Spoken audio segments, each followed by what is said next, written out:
안녕하십니까. 이제 랩필을 시작하시거나 랩필을 사용하고 있는데 좀 더 체계적으로 배우자 하신 분들께 조금이나마 도움을 드리기 위해서 정기적으로 랩비오 관련된 동영상 강좌를 업로드하고 있는 랩비오 마스터 유튜브 채널입니다.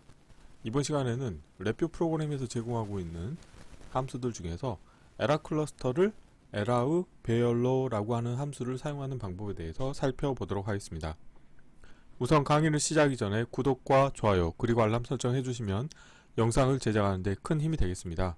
그리고 관련된 시습 코드는 네이버 카페를 통해서 업로드하고 있으니 소스코드가 필요하신 분들은 네이버 카페를 참고하시면 좋을 것 같습니다.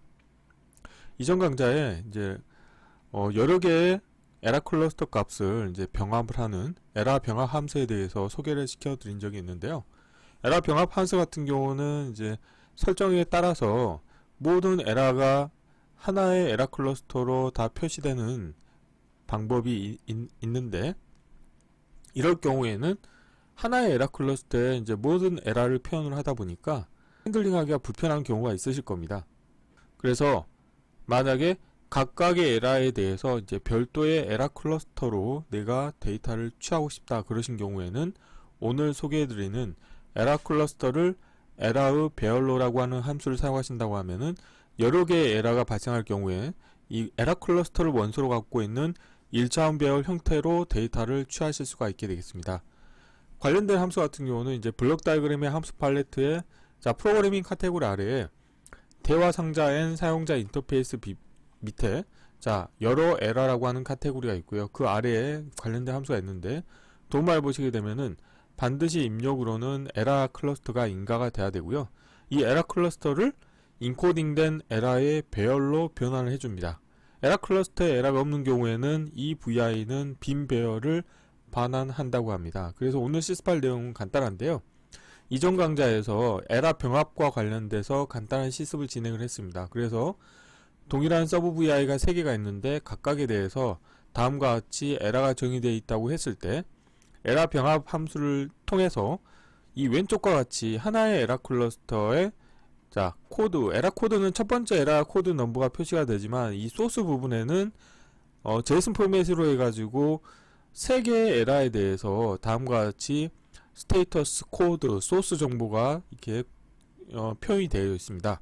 그런데 이렇게 이제 하나의 소스라고 하는 문자를 원소로 갖고 있는 어떤 데이터 타입으로 저장이 되어 있는 경우에는 나중에 이거를 핸들링하기가 불편할 수 있기 때문에 이거를 1차원 배열 형태로 내가 취하고자 하는 경우에는 오늘 소개해 드리려고 하는 에라 클러스터를 에라의 배열로라고 하는 함수를 하나 호출하시게 되면은 출력으로는 다음과 같이 에라 클러스터를 원소로 갖고 있는 1차원 배열 형태로 데이터를 얻으실 수가 있게 되겠습니다.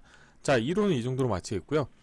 이전 강좌에서 진행했었던 시습 코드를 기반으로 해서 에라 클러스터를 에라의 배열로 함수를 이용해서 출력이 실제 이론에서와 같이 나오는지 확인해 보도록 하겠습니다.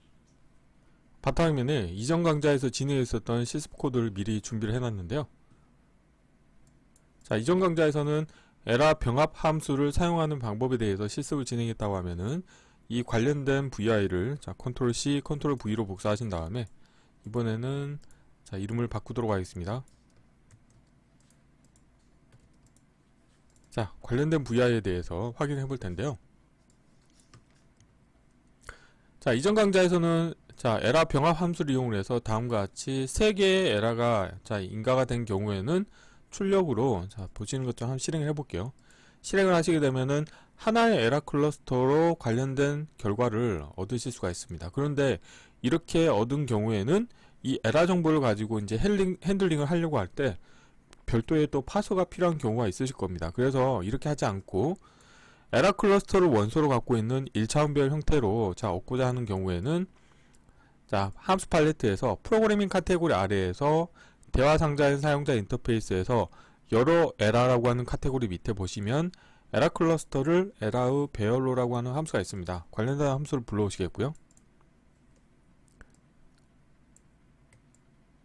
관련된 함수의 입력으로 에라 클러스터를 인가를 해주도록 하겠습니다. 출력해서 인디케이터를 하나 만들겠고요.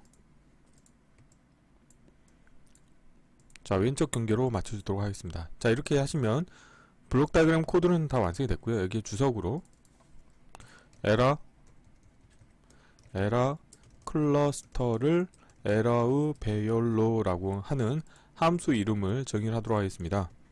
자, 프론트 패널로 가셔서, 자, 프론트 패널에서, 자, 관련된 정보를 이 아래쪽에 한번 배치를 해볼게요. 자, 여기에서는 지금 수직으로 표현이 됐는데, 저 같은 경우는, 자, 수평으로 표현을 하도록 하겠습니다. 자, 필요한 것들은 보이지 않도록 하겠고요. 자, 블록 다이그램 코드는 한쪽으로 배치를 하도록 하겠습니다. 자, 실행을 해보겠습니다.